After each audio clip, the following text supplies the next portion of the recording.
Welcome to the second part of my analysis of the actions of President Donald J. Trump in the context of tariffs and trade.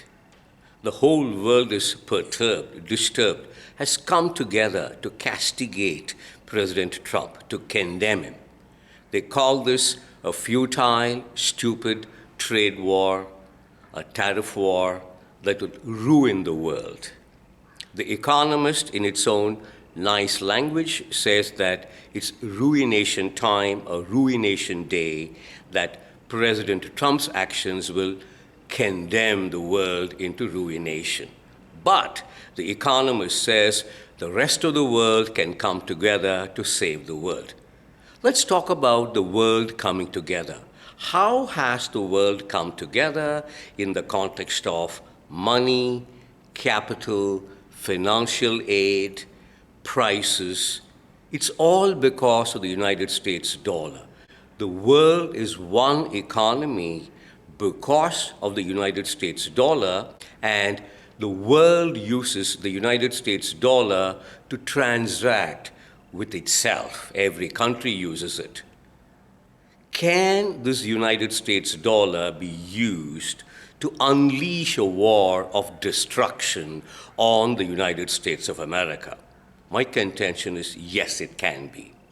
The United States dollar belongs to the United States of America. Its monetary policy, its fiscal policies would, in normal course of time, shape the price of the dollar, the yield curve, and its purchasing power.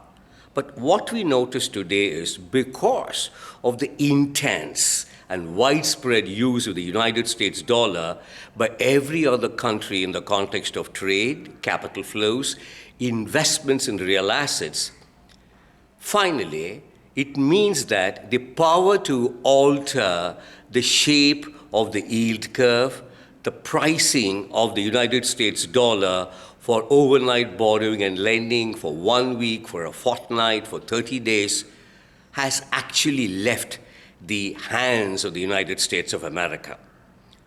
China holds the keys. China has weaponized the United States dollar to control the financial flows in the world. China uses its dollar surpluses arising from the current account. The net inflows of dollars into the Chinese economy is positive because China imports far less than what China exports. And the usage of these surplus USD, United States dollars, in investing in real assets need not conform to any stipulation regarding marginal utility, cost of capital, weighted average cost of capital.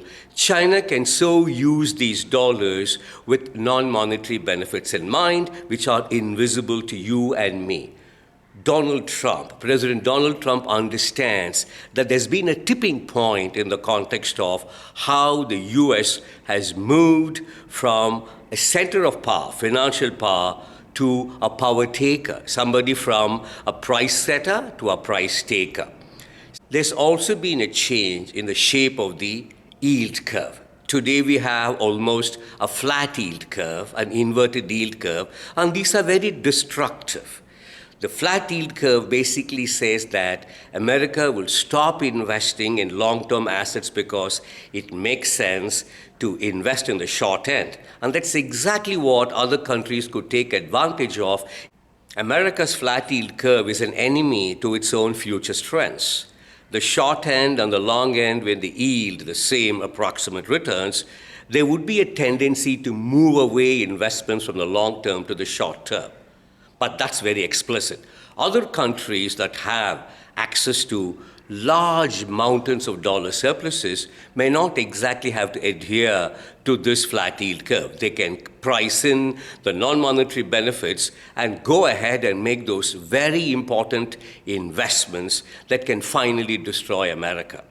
The imminent danger to the United States of America from ceding control over the dollar, its pricing, otherwise through the US federal funds rate, and to the Treasury's borrowing, which would shape the yield curve, is terrible. It's very, very imminent. It looks ghastly. So President Trump has undertaken a particularly important exercise towards de-risking the United States of America.